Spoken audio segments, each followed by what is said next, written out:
Hello students, welcome to आपके अपने channel accounting हिल पे। आज की क्लास में हम स्टार्ट करेंगे अपना डे नंबर 30, जिसमें हम कंटिन्यू करेंगे डिसोल्यूशन ऑफ पार्टनरशिप पार्ट 3। देखो, अब तक हमने डिसोल्यूशन ऑफ पार्टनरशिप के 2 पार्ट कंप्लीट कर लिए, जिसमें हमने सीखा कि डिसोल्यूशन ऑफ पार्टनरशिप फर्म किसे कहते हैं। ठीक है, what is the difference between dissolution of partnership and partnership firm, इन दोनों में डिफरेंस समझा था। फिर हमने सीखा था how we close the books of the dissolution in the case of dissolution of firm. जब फर्म बंद हो रही हो तो हम अपनी बुक्स को किस तरीके से क्लोज करते हैं, ये सारी चीजें सीखी थी। फिर हमने पिछली क्लास में कुछ इंपॉर्टेंट क्वेश्चंस की प्रैक्टिस करी थी, जिससे हमारे कंसेप्ट और भी स्ट्रांग हुए थे। तो सर, आज की क्लास में क्या करने वाले हैं? आज की क्लास में हम स्टार्ट करेंगे एक बहुत important topic, dissolution expense means realisation expense. देखो, जब मैंने आपको पार्ट 1 में रियलाइजेशन एक्सपेंस के बारे में पढ़ाया था, तब मैंने आपको बताया था रियलाइजेशन एक्सपेंस अपने आप में बहुत इंपॉर्टेंट टॉपिक है। इसमें बहुत सारे केसेस होते हैं, बहुत सारे कंसेप्ट्स होते हैं जो आपको अच्छी तरीके से समझ में आने चाहिए। तो आज की क्लास में हम इससे रिलेटेड सारे इंपॉर्टेंट कंसेप्ट्स करेंगे और साथ ही साथ इससे रिलेटेड कुछ जर्नल एंट्रीज भी करेंगे, जो एग्जामिनेशन पॉइंट ऑफ व्यू से बहुत बहुत इंपॉर्टेंट होने वाली। तो आज की क्लास आपके लिए बहुत इंटरेस्टिंग होगी। आज की क्लास में आप अपना कॉपी, पेन, रजिस्टर सब कुछ लेकर बहुत अच्छी तरीके से बैठिए और क्लास को लास्ट तक मेरे साथ देखिएगा। मेरी गारंटी है आज की क्लास के बाद आपके रियलाइजेशन एक्सपेंस से रिलेटेड सारे कंसेप्ट्स, उसके बाद treatment of workman compensation reserve से रिलेटेड आपके सारे कंसेप्ट बहुत अच्छी तरीके से क्लियर होंगे, आपको कोई भी डाउट नहीं रहेगा। बट एक रिक्वेस्ट आपसे, क्लास पसंद आने पे इस वीडियो को लाइक और शेयर करना ना भूले। जिन भी बच्चों ने अभी तक हमारे चैनल को सब्सक्राइब नहीं किया, वो चैनल को सब्सक्राइब करें, बेल आइकन को प्रेस करें, ताकि आने वाले सारे नोटिफिकेशन उनको मिलते रहे। चलिए स्टार्ट करते हैं आज का टॉपिक, रियलाइजेशन एक्सपेंस। देखो क्या होता है, what is meant by realisation expense. Realisation expense किसे कहते हैं? जब भी फर्म डिसॉल्व होने लगती है तो there are so many expense which are incurred in the process of the dissolution. Dissolution के प्रोसेस में बहुत सारे खर्चे होते हैं, उसे हम कहते हैं रियलाइजेशन एक्सपेंस। अब ये रियलाइजेशन एक्सपेंस कौन बियर करेगा और कौन पे करता है, इससे रिलेटेड कुछ केसेस है जो आपको ध्यान से समझने हैं। जैसे पहला केस है आपके पास, when realization expense are borne and paid by firm। इसका मतलब क्या हुआ?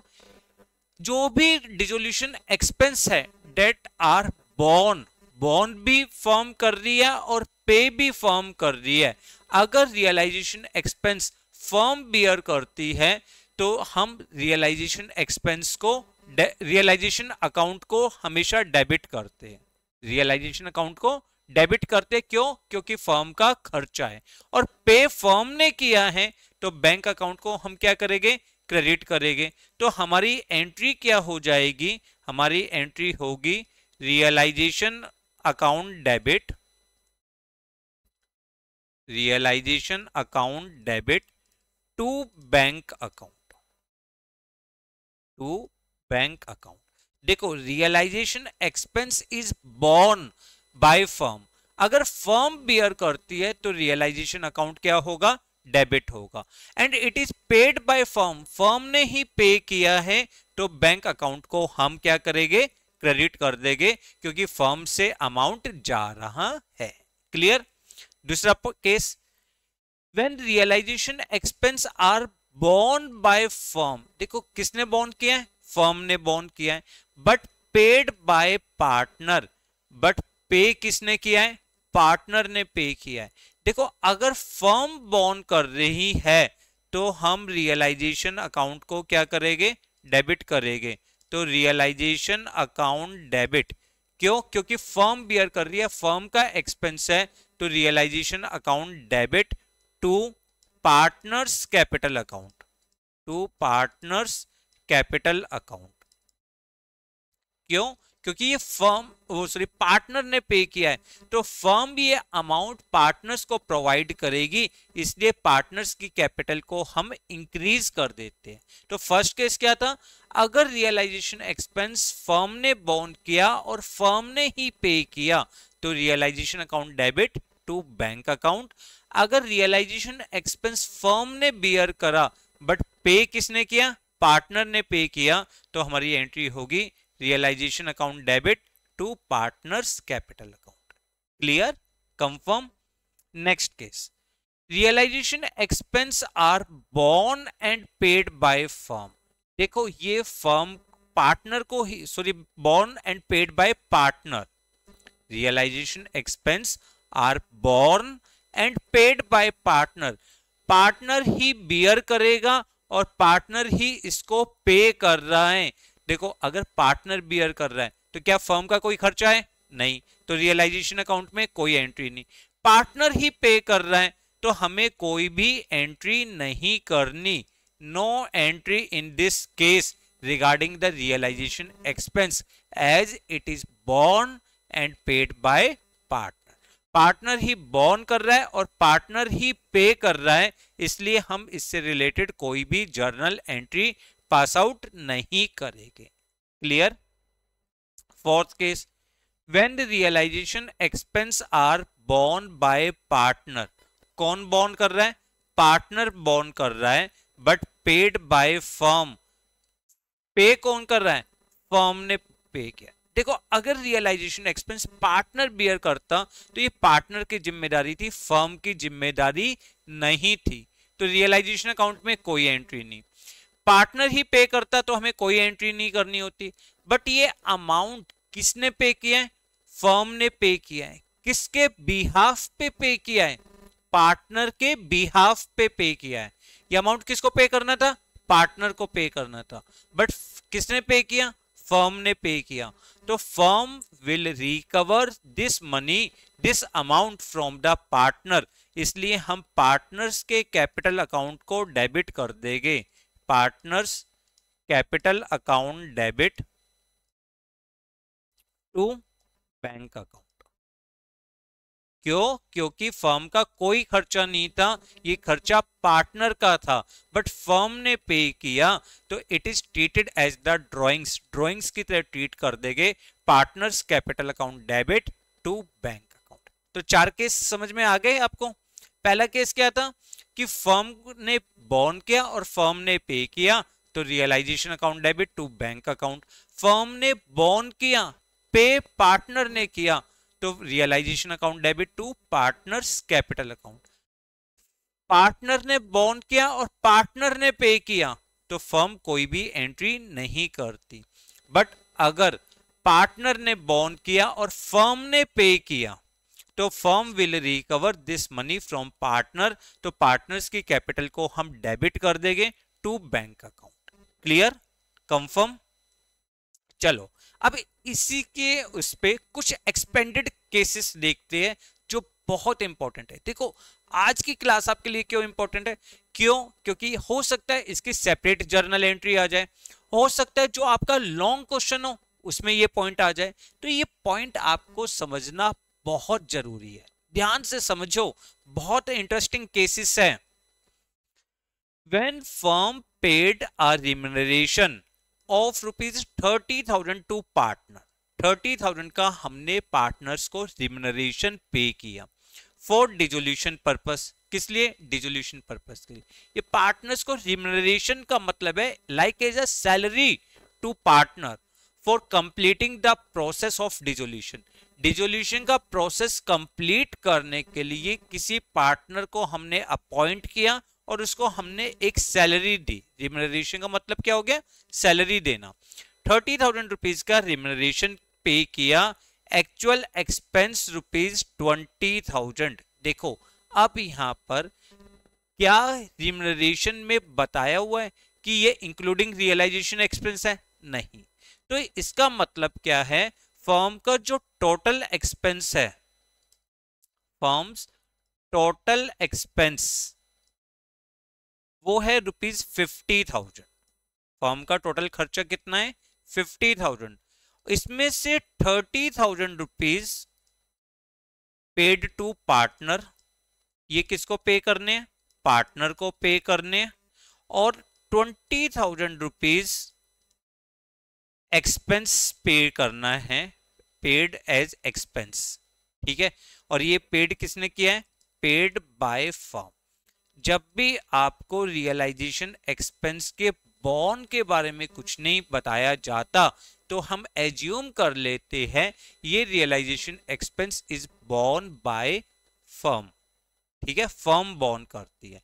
तो अब यहाँ पे फर्म का टोटल खर्चा कितना हो गया? 30,000 तो हमने रिम्यूनरेशन पे किया और 20,000 टोटल डिसोल्यूशन एक्सपेंस है। जब भी रिम्यूनरेशन के बारे में आपको कुछ भी बताया हो तो आप ये चेक करोगे क्या ये इंक्लूडिंग रियलाइजेशन एक्सपेंस है या नहीं। अगर कुछ नहीं बताया तो हम ये मान के चलेंगे ये एक्स्ट्रा अमाउंट है और ये अलग अमाउंट है। तो फर्म का टोटल खर्चा कितना हो गया? 50,000 रुपीज। 30,000 पार्टनर को पे करने हैं और 20,000 हमें डिसोल्यूशन एक्सपेंस पे करना है। तो फर्म की टोटल एंट्री क्या हो गई? Realisation account debit 50,000 to partners capital account, to partners capital account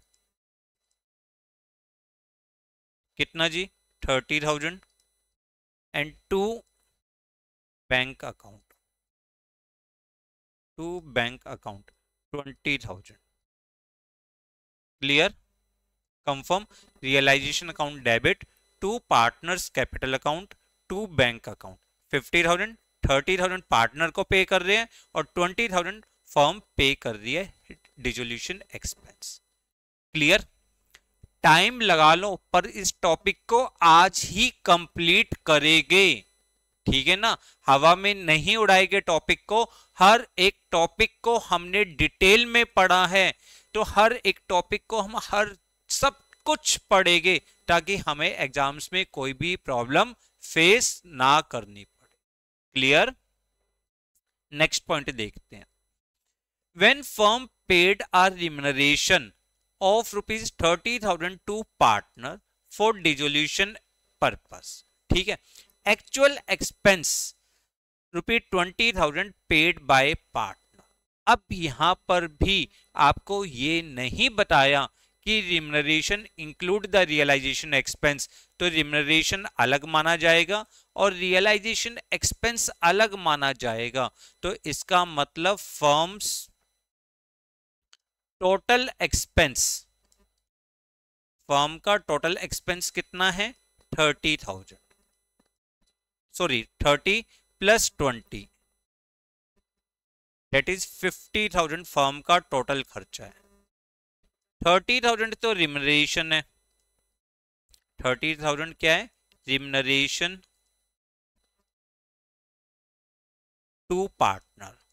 तो इसके लिए आपकी क्या एंट्री हो जाएगी? Realisation account debit to partners capital account. और जो 20,000 का एक्सपेंस है बॉर्न बाय फर्म, कुछ नहीं बताया तो कौन बॉर्न करेगी? Born by firm but paid by partner. ये किसने पे कर दिया? पार्टनर ने पे कर दिया। तो इसके लिए एंट्री क्या होगी? Realisation account debit to partners capital account 20,000। हम ये पार्टनर्स को प्रोवाइड करेंगे। तो आप चाहो तो सेपरेट एंट्री करो और आप चाहो तो एंट्री को क्लब कर दो। Realisation account debit to partners capital account, to partners capital account. Total amount firm का जो हुआ 50,000 रुपीज का।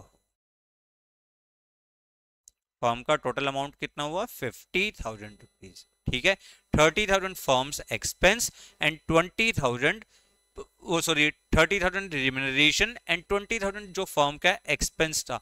दोनों ही पार्टनर ने पे करे तो फर्म के लिए दोनों एक्सपेंस है तो रियलाइजेशन अकाउंट डेबिट, और पार्टनर्स को प्रोवाइड करने हैं तो पार्टनर्स की capital account credit. Clear, confirm. Next case, realisation when firm paid remuneration of 30,000 include realization expense। ठीक है, अब यहां पे ये वर्ड आपके लिए बहुत इंपॉर्टेंट है, क्या? इंक्लूडिंग रियलाइजेशन एक्सपेंस, यानी फर्म ने पार्टनर को एक फिक्स अमाउंट पे कर दिया कि हम आपको 30,000 रुपीज पे करेंगे, जिसमें सारे डिसोल्यूशन एक्सपेंस इंक्लूड हो गए। यानी फर्म अब डिसोल्यूशन के लिए कोई भी अमाउंट पे नहीं करने वाली। ठीक है, actual realisation expense repeat 20,000। Actual realisation expense कितना है? 20,000। अब यहां पर आपको ध्यान से समझना है, firms total expense, firms total expense जो है वो ₹30,000 है सिर्फ। क्यों? क्योंकि हमने रिम्यूनरेशन पे किया है। क्लियर, तो इसके लिए आपकी एंट्री क्या होगी? Realisation account debit, realisation account debit to partners capital account, to partners capital account. ठीक है, realisation account debit to partners capital account 30,000 rupees. ठीक है, और फिर इसके साथ ही साथ आपको realisation expense, no journal entry, no journal entry is required, no journal entry is required for actual realization expense। हम एक्चुअल रियलाइजेशन एक्सपेंस की कोई भी जर्नल एंट्री नहीं करेंगे। क्यों नहीं करेंगे? As it is borne and paid by partner. क्यों? क्योंकि ये रियलाइजेशन एक्सपेंस पार्टनर को ही बॉर्न करना था और पार्टनर ही पे करेगा, इसलिए हम इसकी कोई भी जर्नल एंट्री नहीं करेंगे। फर्म ने क्या कहा? फर्म ने कहा पार्टनर को, ले भाई 30,000 रुपए ले, अब सारा खर्चा तेरा, अब सारा खर्चा तेरा। तो फर्म का टोटल खर्चा कितना हो गया? सिर्फ 30,000। किसको दे रहे हैं? पार्टनर को दे रहे हैं। तो realisation account debit to partners capital account. अब आइए एक्चुअल रियलाइजेशन एक्सपेंस की बारी। तो ये actual expense borne and paid by partner था, इसलिए हम इसकी कोई भी जर्नल एंट्री पास आउट नहीं करेंगे। Clear, confirm. फिर next case, when the realisation expense, when firm paid a remuneration of ₹30,000 including realization expense। अब भी फर्म ने जो 30,000 रुपए पे किए हैं वो इंक्लूडिंग रियलाइजेशन एक्सपेंस है to the partner for dissolution purpose. ठीक है, actual expense ₹20,000 paid by firm. अब देखो ये खर्चा जो 20,000 का खर्चा था, ये किसको बॉर्न करना था? पार्टनर को बॉर्न करना था, बट पे किसने करा? फर्म ने पे किया। तो हमने जो लास्ट फोर्थ केस पढ़ा था ना, फोर्थ केस हमने क्या पढ़ा था? when the realization expense borne by partner but paid by firm, तो firm will recover this money from partner। तो आप उसी के कंसेप्ट को यहां पे अप्लाई करोगे कि फर्म का जो टोटल खर्चा है, फर्म्स टोटल एक्सपेंस, वो है ₹30,000। फर्म का टोटल एक्सपेंस कितना है? 30,000 इंक्लूडिंग द रियलाइजेशन एक्सपेंस।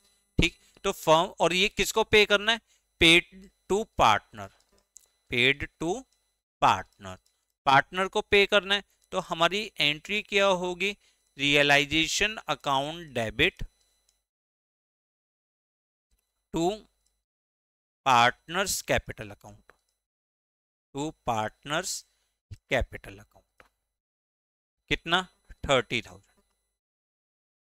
अब ये actual expense 20,000 paid by firm, firm का ने पे कर दिया, बट ये फर्म किससे रिकवर करेगी? पार्टनर से रिकवर करेगी। तो इसकी एंट्री क्या होगी? Partners capital account debit to bank account, to bank account 20,000।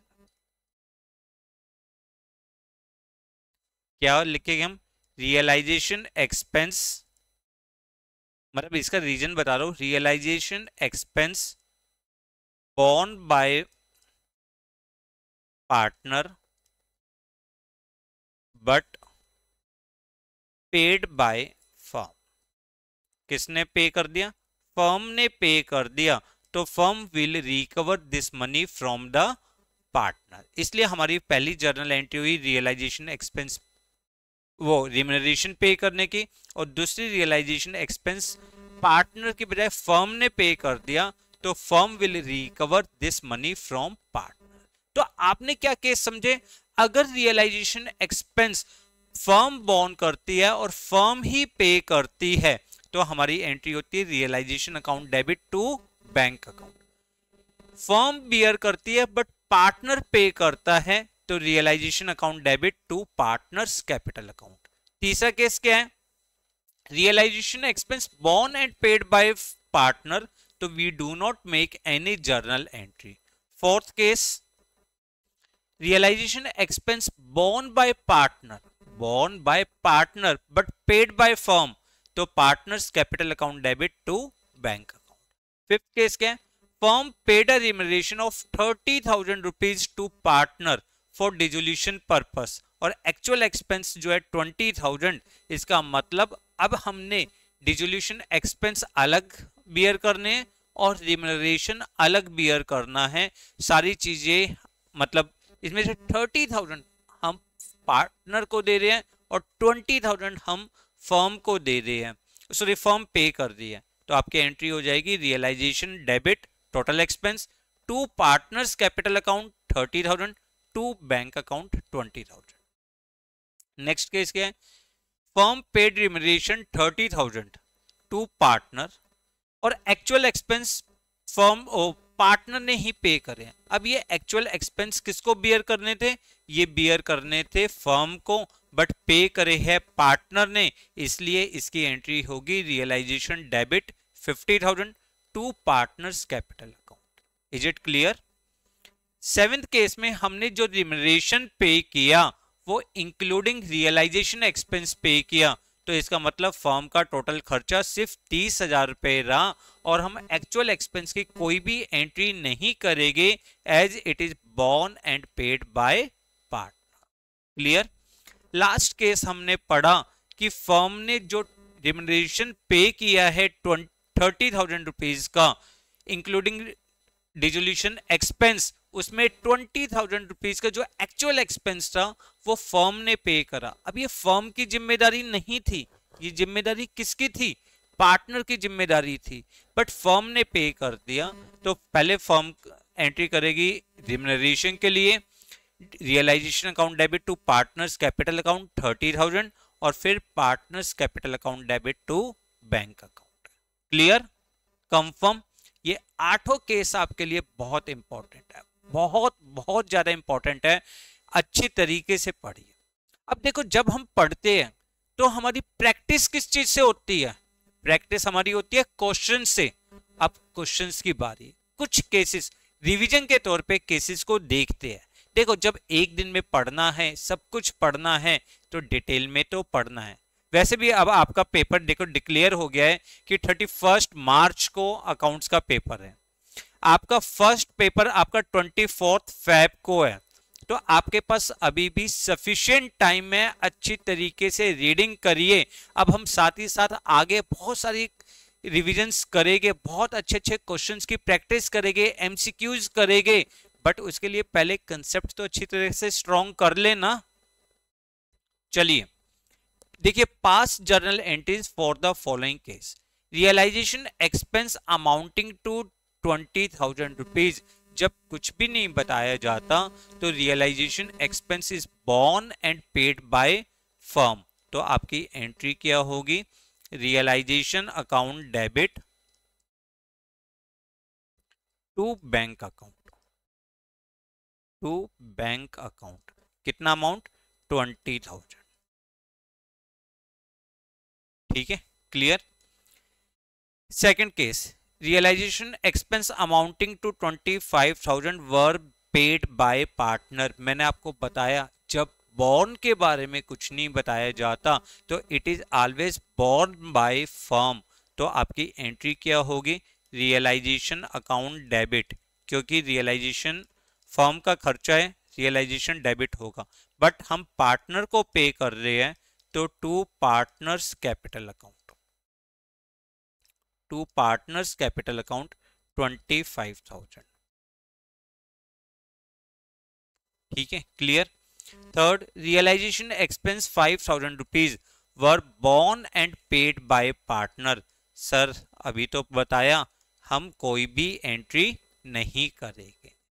Next, realisation expense amounting to 10,000 were paid by firm on the behalf of the partner.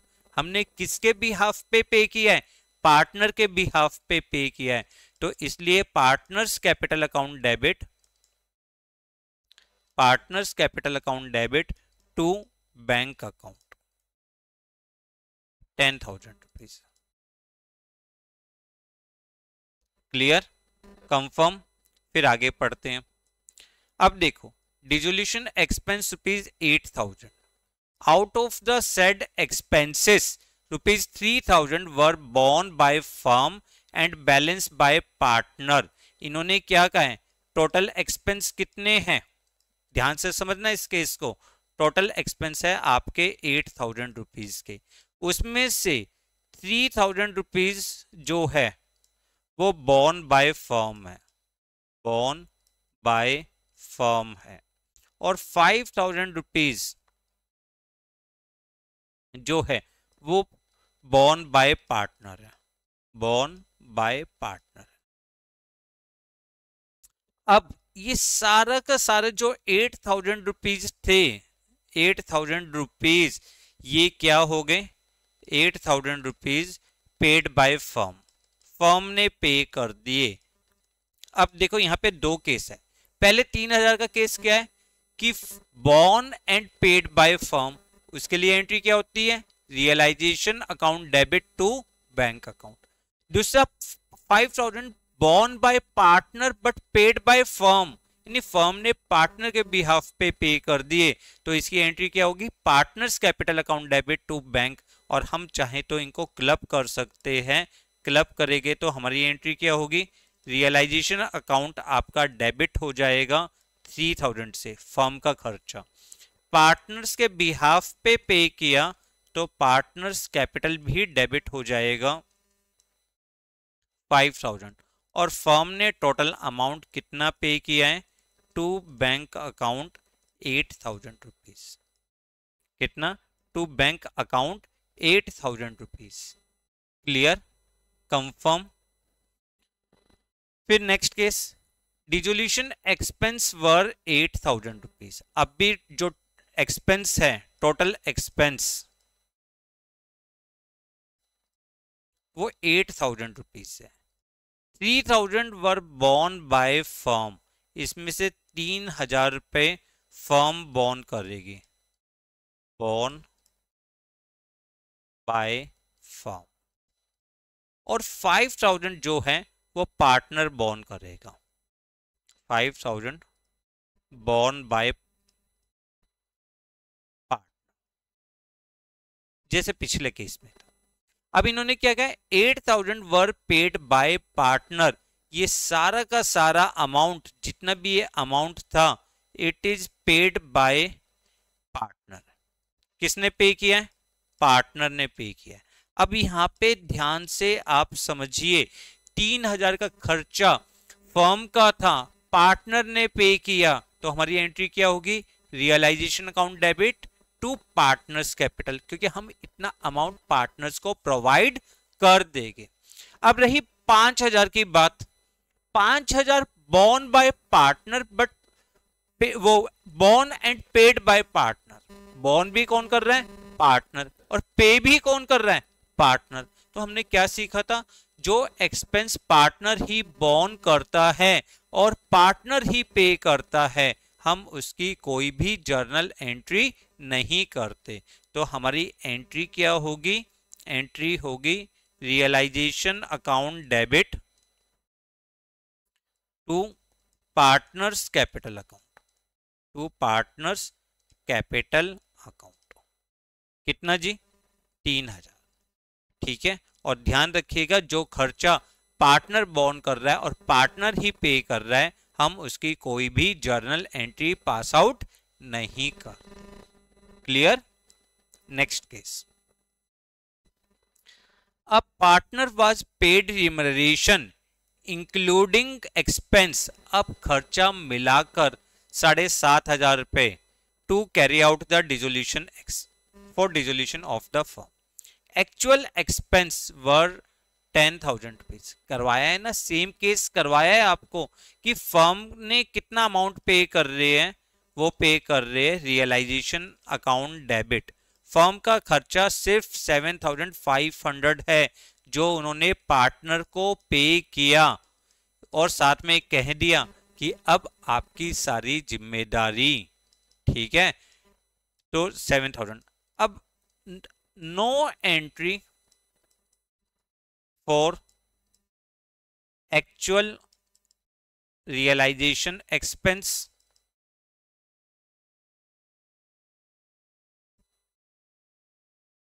as it is borne and paid by partner, क्योंकि actual expense partner ही bear करेगा और partner ही पे करेगा, हम इसलिए उसकी कोई भी जर्नल एंट्री पास आउट नहीं करते। Clear? Confirm? Next case. X, the partner is paid a remuneration of 5,000 for dissolution of the firm. Partner को फर्म ने एक रिम्यूनरेशन पे किया 5,000 रुपीज का। कहीं बताया कि इंक्लूडिंग द रियलाइजेशन एक्सपेंस? नहीं बताया। Realisation expense 8,000 rupees were met by firm. 8,000 रुपए का फर्म ने एक्सपेंस भी बियर किया। अब देखो टोटल एक्सपेंस फर्म के लिए कितना हो गया? 5 + 8 13,000। उसमें से 5,000 रुपए पार्टनर को देने हैं और 8,000 रुपए फर्म ने पे करे, तो एंट्री क्या होगी? Realisation account debit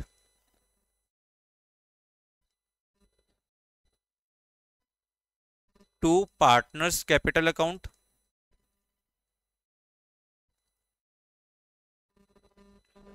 5,000 and to bank account 8,000। Clear? Confirm? Next case.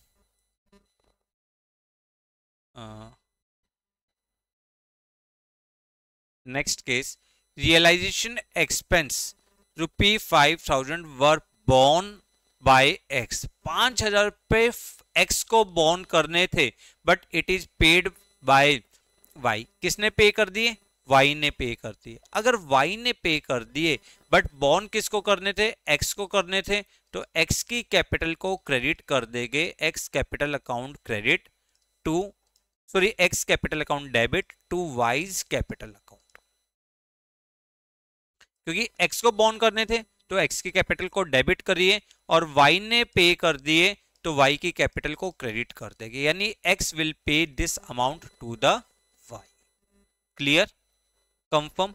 ये थी आपकी journal entry relating to realisation expense. Realisation expense से रिलेटिंग बहुत इंपॉर्टेंट जर्नल एंट्रीज, बहुत सारे हमने केसेस पढ़े और साथ ही साथ हमने बहुत सारे इंपॉर्टेंट जर्नल एंट्रीज भी सॉल्व आउट करी या नहीं करी? करी ना। चलो अब आगे बढ़ते हैं। अब नेक्स्ट पॉइंट हम सीखते हैं वर्कमैन कंपनसेशन रिजर्व। देखो होता क्या है आपको पता है, workman compensation reserve is a reserve which is created out of the profit. जो प्रॉफिट से क्रिएट किए जाते हैं। क्यों क्रिएट किए जाते हैं? To meet the liabilities in the case of the compensation paid to the worker, अगर हमें वर्कर्स को कोई कंपनसेशन पे करना पड़े, अगर हमें वर्कर को कोई कंपनसेशन पे करना पड़े, उस लाइबिलिटीज को पहले से ही मीट आउट करने के लिए we maintain the workman compensation reserve. Clear? अब देखो, वर्कमैन कंपनसेशन रिजर्व अपने आप में बहुत इंपॉर्टेंट टॉपिक है। आपने पढ़ा था कि जब बैलेंस शीट आपको दी हुई होती है और डिसोल्यूशन का प्रोसेस हो, तो आप अपनी पूरी बैलेंस शीट को पहले कहीं ना कहीं realisation account, capital account, partners loan account और बैंक अकाउंट, इनमें शिफ्ट कर देते हो। आपने यही पढ़ा था, कंफर्म?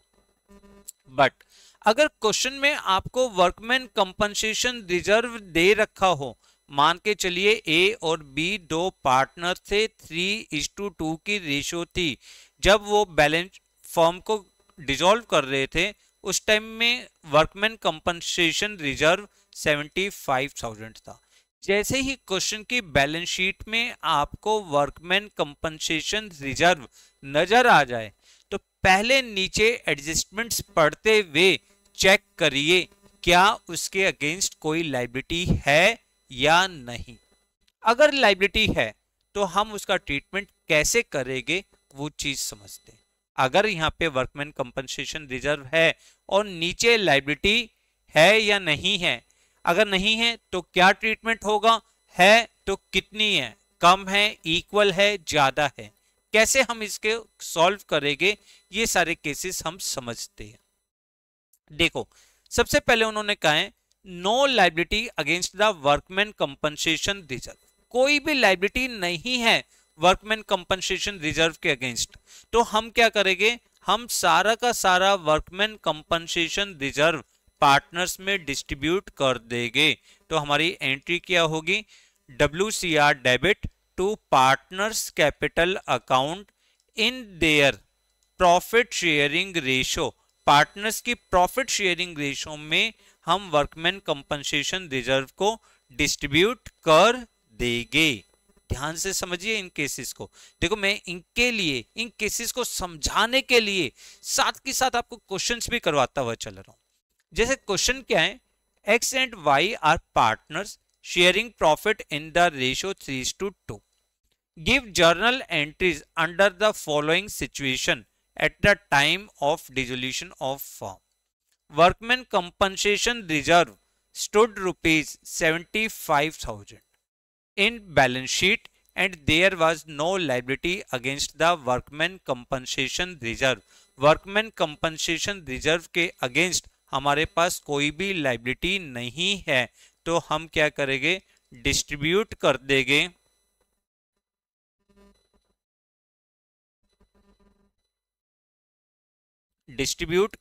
हम distribute WCR in all, in, एक मिनट, हम डिस्ट्रीब्यूट कर देंगे, distribute WCR to partners capital account, to partners capital account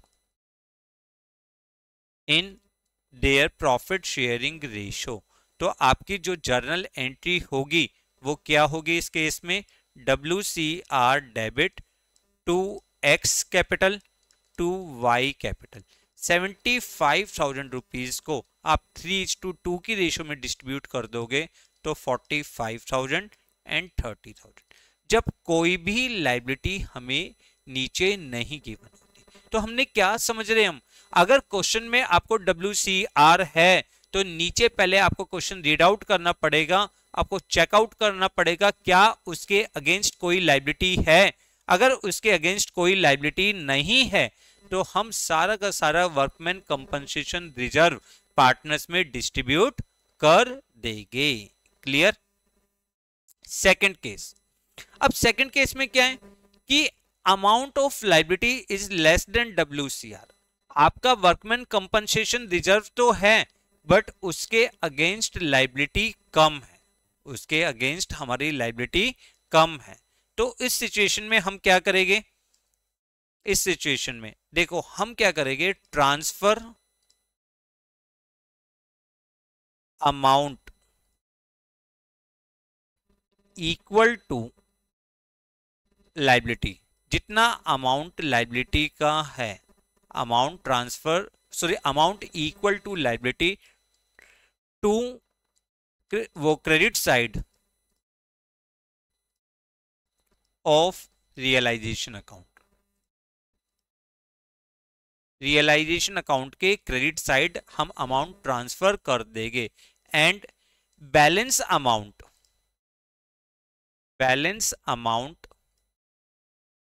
is distributed to partners capital account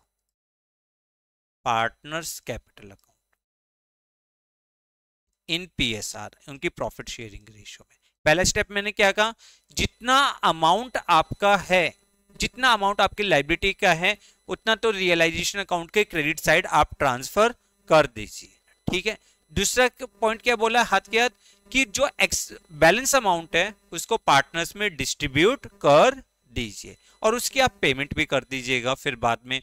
मतलब पहले आपकी एंट्री होगी realisation account debit, sorry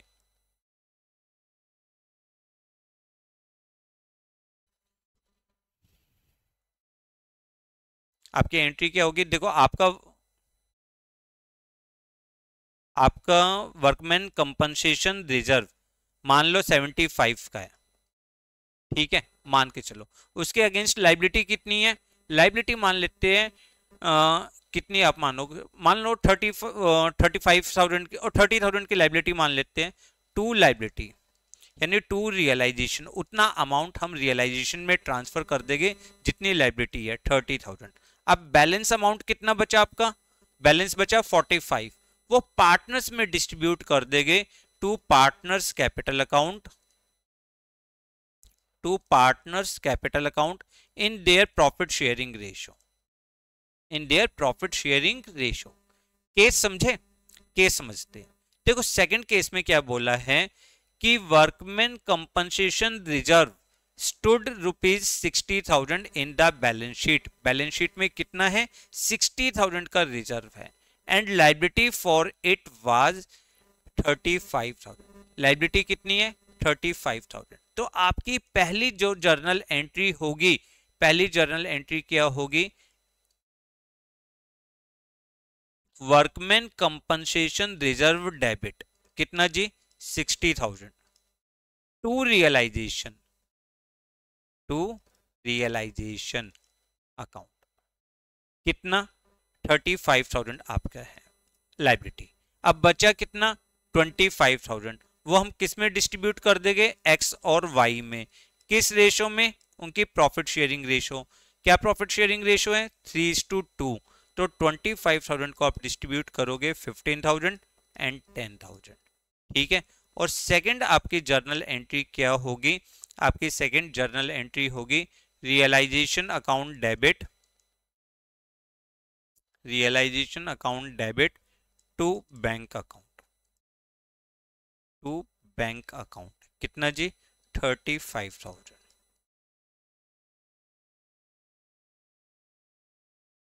clear, confirm, समझ में आया कि अगर लाइबिलिटी कम है तो जितनी लाइबिलिटी है उतना अमाउंट रियलाइजेशन अकाउंट के क्रेडिट साइड ट्रांसफर कर दीजिए और बैलेंस अमाउंट को पार्टनर्स में डिस्ट्रीब्यूट कर दीजिए, ठीक है। और साथ ही साथ उस अमाउंट की आप पेमेंट भी कर दोगे। मैं हाथ के हाथ कंसेप्ट भी समझा रहा हूं और आपको केस भी समझाता हुआ जा रहा हूं। तीसरा क्या है, अगर amount of the liabilities is equal to amount of WCR, तो जितना अमाउंट है आपका amount of liability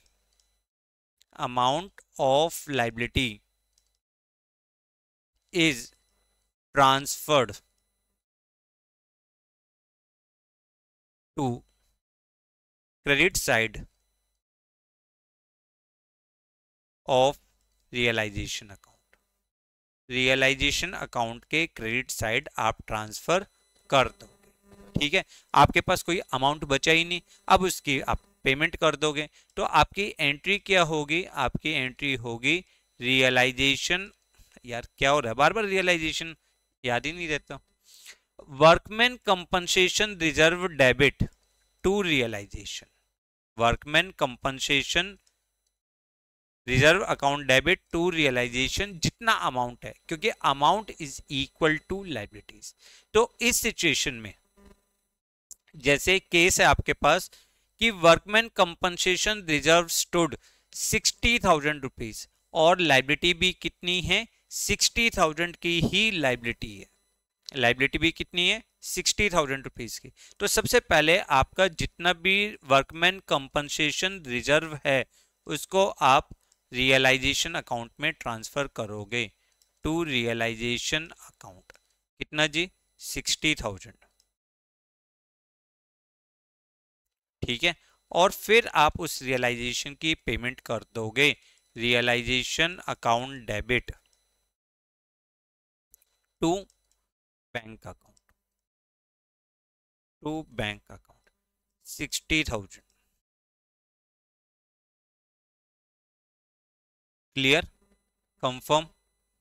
next case, अगर सर लायबिलिटी ज्यादा हो, if amount of liability is more than WCR, अगर अमाउंट जो है वो लायबिलिटी का अमाउंट वर्कमैन कंपनसेशन रिजर्व से ज्यादा हो, तो इस सिचुएशन में आप क्या करोगे, amount equal to WCR transferred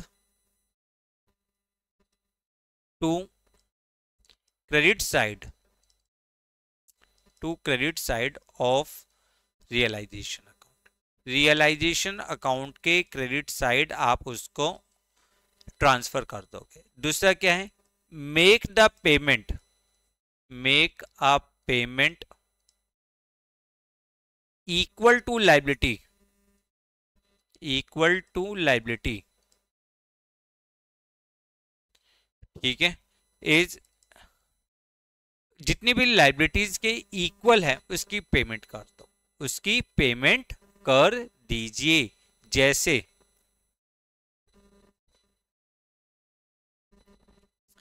जैसे आपका केस है ये वाला, सॉरी ये वाला नहीं, अभी ये वाला लीजिए। Workman compensation reserve stood 60,000 rupees, workman compensation reserve कितना है, 60,000 जब बैलेंस शीट में, जबकि लायबिलिटी हमने कितनी है, 75,000। तो फर्स्ट एंट्री आपकी क्या होगी, आपकी फर्स्ट एंट्री होगी WCR debit to realisation, WCR debit to realisation कितना है, 60,000। तो आप 60,000 ही तो ट्रांसफर करोगे क्रेडिट साइड, बट पेमेंट ज्यादा है, कितनी ज्यादा है, 75,000 पेमेंट है।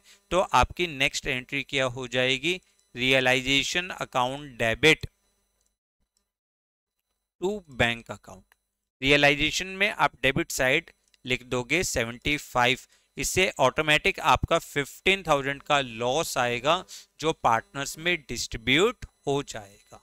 तो हमने कौन से केस पढ़े, हमने 4 केस पढ़े हैं।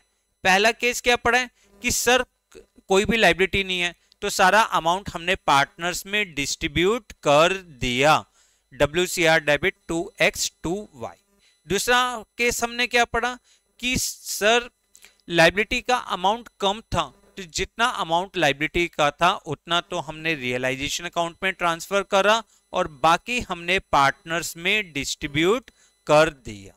WCR डेबिट 60,000 टू रियलाइजेशन 35,000, क्योंकि लायबिलिटी 35,000, बैलेंस अमाउंट पार्टनर्स में डिस्ट्रीब्यूट कर दिया और नेक्स्ट एंट्री हो गई realisation account debit to bank account. Clear, जितनी हमें पेमेंट करनी है। नेक्स्ट पॉइंट क्या है, amount of liability is equal to WCR, WCR के इक्वल अमाउंट है, तो आपकी एंट्री क्या होगी, workman compensation reserve to realisation. सारा वर्कमैन कंपनसेशन का अमाउंट हमने रियलाइजेशन अकाउंट में ट्रांसफर कर दिया, ठीक है, realisation to sorry workman compensation reserve debit to realisation, और फिर हमने उसके अमाउंट की पेमेंट कर दी। फोर्थ केस क्या था, सर अमाउंट ज्यादा है रिजर्व कम है, तो पहले जितना रिजर्व है उतना अमाउंट ट्रांसफर करेंगे रियलाइजेशन अकाउंट के क्रेडिट साइड, और बाद में जितनी लाइबिलिटीज है हम उसकी पेमेंट कर देंगे। Clear, confirm. फिर लास्ट केस क्या था सर, अगर कोई भी रिजर्व नहीं है, there is no reserve against the workman compensation reserve, कोई भी वर्कमैन कंपनसेशन रिजर्व नहीं है, बट लाइबिलिटी है 15,000 रुपीज की, तो क्या हो गया ये आपके लिए? ये आपके लिए हो गई अनरिकॉर्डेड लाइबिलिटीज। Unrecorded liabilities. अब अनरिकॉर्डेड लाइबिलिटीज है तो आपकी जर्नल एंट्री क्या होगी? आपकी जर्नल एंट्री होगी realisation account debit to bank account. Unrecorded liabilities कितने की जी? 15,000 की। क्लियर, कंफर्म, केस क्लियर है आपको? तो हमने इंपॉर्टेंट केस समझे, किससे रिलेटेड? रियलाइजेशन एक्सपेंस से रिलेटेड। हमने इंपॉर्टेंट केसेस समझे, किससे रिलेटेड? वर्कमैन कंपनसेशन रिजर्व से रिलेटेड। फिर आता है इन्वेस्टमेंट फ्लक्चुएशन रिजर्व। मैंने बताया था कि अगर कोई भी प्रोविजन या रिजर्व बना हुआ है अगेंस्ट द सम असेट्स, तो उस अमाउंट को हम रियलाइजेशन अकाउंट के क्रेडिट साइड शिफ्ट कर देते हैं। तो ये क्या होगा? रियलाइजेशन अकाउंट में क्रेडिट साइड शिफ्ट कर दिया जाएगा। इसके अलावा इसकी कोई भी एंट्री नहीं होती। अगर एम्प्लॉय प्रोविडेंट फंड दिया है तो ट्रीटेड एज एक्सटर्नल लाइबिलिटीज, ये हमारा रिजर्व होता ही नहीं है, ये हमारे लिए क्या होता है? लाइबिलिटीज होती है। ट्रीटेड एज एक्सटर्नल लाइबिलिटीज, ये एक्सटर्नल लाइबिलिटीज होती है। सबसे पहले रियलाइजेशन अकाउंट को डेबिट करेंगे हम बुक वैल्यू से, सॉरी क्रेडिट करेंगे बुक वैल्यू से, फिर उसकी पेमेंट हम कर देंगे। Clear, confirm. तो ये थे आज आपके कुछ important cases relating to realisation expense, workman compensation reserve, employ provident fund. Clear, आप आज की क्लास को बहुत अच्छी तरीके से पढ़कर रखिए।